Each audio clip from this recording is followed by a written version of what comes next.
TMC जो एक वक्त पर पश्चिम बंगाल में राज करती थी, जिंदगी में एक हार कितनी भारी पड़ सकती है, ये कोई टीएमसी प्रमुख ममता बनर्जी से पूछे। कल तक जो पार्टी बंगाल की राजनीति की धुरी थी, आज उसी के भीतर भगदड़ का माहौल है। लगातार 3 टर्म सत्ता में रहने वाली पार्टी के नेता एक एक कर किनारा करते दिखाई दे रहे। पार्टी के अंदर इस वक्त भगदड़ मची हुई है। पहले विधायक, पार्षद और उसके बाद सांसदों का भी एक अलग गुट बन चुका है। अब देखें तो कभी बंगाल की सियासत की सबसे ताकतवर राजनीतिक ताकत मानी जाने वाली पार्टी आज अपने ही नेताओं को रोकने के लिए जंग लड़ती नजर आ रही है। संगठन में बेचैनी बढ़ रही है। सवाल उठ रहे हैं कि आखिर ये सियासी पलायन क्यों हो रहा है। हालात ऐसे क्यों बन गए हैं कि पॉलिटिकल कॉरिडोर में चर्चा हो रही है कि जिस रफ्तार से नेता पार्टी छोड़ रही हैं, कहीं आने वाले दिनों में इतिहास इसे एक थी टीएमसी के नाम से ना याद रखे।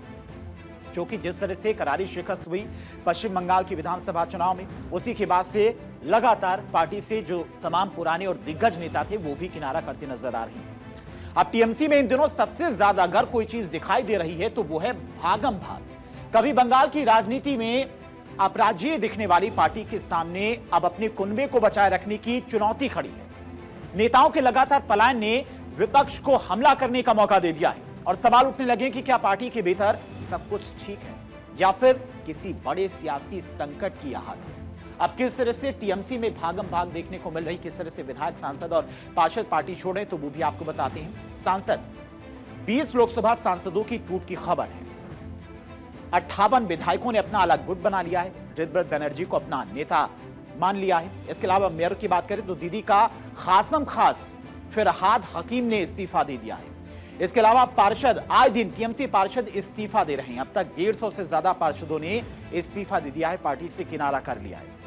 और इन्हीं सब चीजों को देखने के बाद सवाल उठ रहे हैं कि क्या टीएमसी पूरी तरह से खत्म हो जाएगी, क्या ममता बनर्जी अपनी पार्टी को बचा नहीं पाएंगी। 4 मई को चुनावी नतीजे आए और टीएमसी को करारा सेटबैक लगा। हार के बाद अभी चंद हफ्ते ही गुजरे हैं, लेकिन पार्टी के भीतर मची हलचल थमने का नाम नहीं ले रही है। पहले विधायकों ने साथ छोड़ा, अब सांसद भी दूरी बनाते नजर आ रहे हैं। ममता के साथ खेला हो गया, क्या खेला हो गया तो वो भी आपको बता रहे हैं। किस तरह से सांसद लगातार मीटिंग कर रहे हैं दिल्ली में।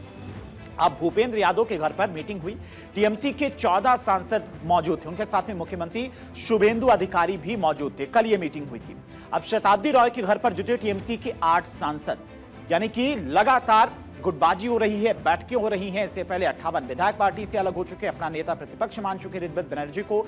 दूसरी तरफ जो सांसद हैं वो भी काकोली घोष को अपना नेता मान चुके हैं। जबकि पार्टी की तरफ से अगर बात की जाए तो लगातार इसको लेकर तमाम दिशा निर्देश भी जारी किए जा रहे। लगातार हो रहे सियासी पलायन ने यह चर्चा भी तेज कर दी कि क्या चुनावी हार का असर पार्टी की अंदरूनी एकजुटता पर पड़ रहा है।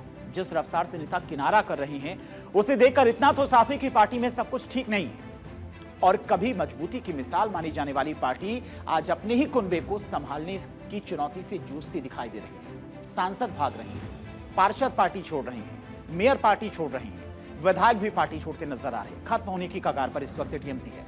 लोकसभा चुनाव जीते 28 सांसद, मौजूदा सांसद 28 हैं। अब 19 सांसद अगर बात की जाए तो करीब जो साथ हैं पार्टी के, लेकिन यह भी अभी कंफर्म नहीं कि यह पार्टी के साथ में ही है, क्योंकि कई बार मीटिंग हुई, उस मीटिंग में भी नहीं पहुंचे थे। बागी सांसदों की बात की जाए, 20 सांसद बागी हैं, दिल्ली में लगातार मीटिंग कर रहे हैं। भूपेंद्र यादव जो कि केंद्रीय मंत्री हैं, उनसे भी इन सांसदों ने मुलाकात की थी। तो इस तरह से इस वक्त टीएमसी के अंदर भागम भाग देखने को मिल रही है। पार्टी टूटती नजर आ रही है, अलग अलग गुट बनते भी नजर आ रही हैं। और अगर बात की जाए, बागी गुट ने लोकसभा स्पीकर को चिट्ठी लिखकर संसद में अलग व्यवस्था देने की मांग कर दिया। टीएमसी में बगावत के बाद ममता बनर्जी के समर्थक नेता बागी सांसदों को निशाने पर लिया। कल्याण बनर्जी ने बागी नेताओं को चुनौती दी है कि वो इस्तीफा दें। वहीं कीर्ति आजाद ने बगावत करने वाले सांसदों पर भीषण वार किया है। अब चूंकि ममता बनर्जी की पहचान हमेशा से एक स्ट्रीट फाइटर की रही है और उन्होंने कम्युनिस्टों के करीब 3.5 दशक के मजबूत शासन को अपने दम पर सड़कों पर लाठियां खाकर और जनता के बीच रहकर उखाड़ फेंका था। We are very happy. Let me tell you, we are very happy. These double character peoples have gone. Good riddance of bad rubbish. We need a fresh blood. Leader is Mamata Banerjee. So, go it. Leader is Mamata Banerjee.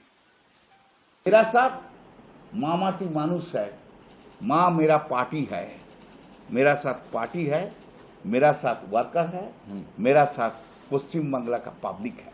5 election हारी थी, उसके बाद भी दीदी उसको देखकर MP बनाया।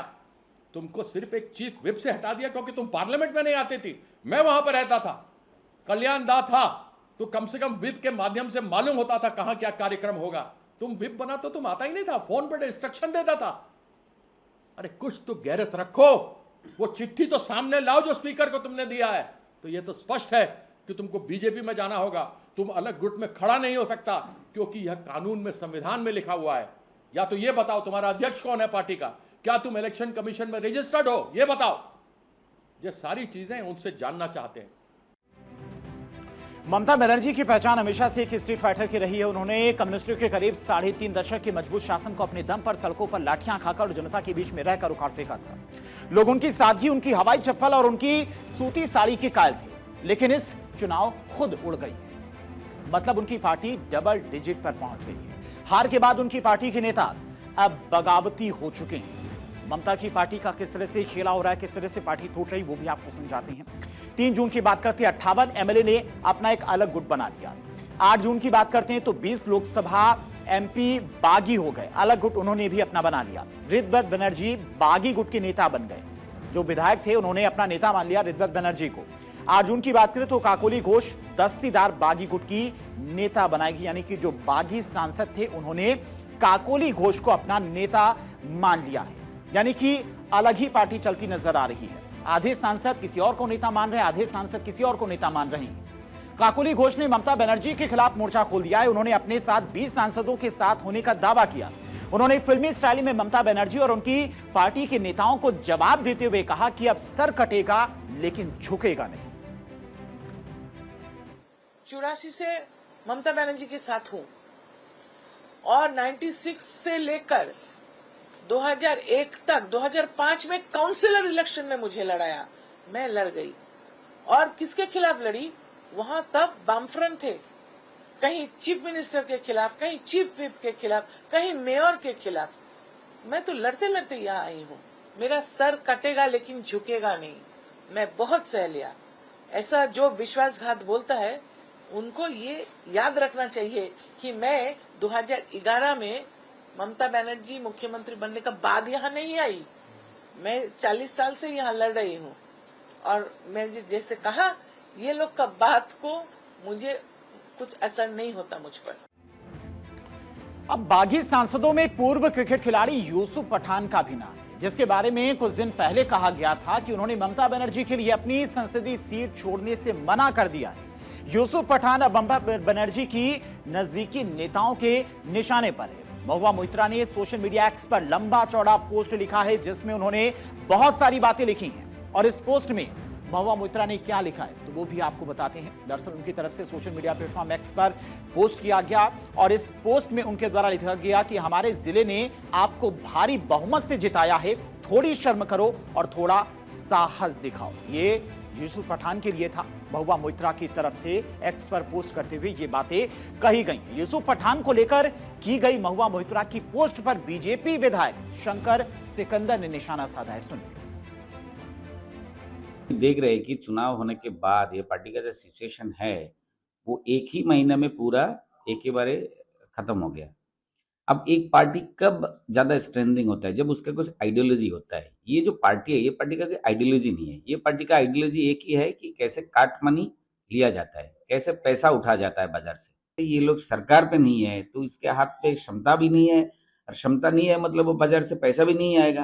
तो ये लोग क्या करेगा फिर? भाई सब आप एकदम पूरा ममता और भतीजा अभिषेक बनर्जी जो है, इनसे सब अलग अलग होकर आप अपने जीवन बचाने के लिए ये लोग कोशिश कर रहे हैं। जिस तरह से ममता बनर्जी की पार्टी की आज स्थिति है, उसके बाद कड़वी सच्चाई यह है कि 2026 के चुनावी नतीजों के बाद ममता बनर्जी अपनी पहचान खो चुकी है। अपनी आंखों के सामने अपनी बनाई पार्टी को बिखरते देखना और चाहकर भी कुछ ना कर पाना उनकी सबसे बड़ी बेबसी है।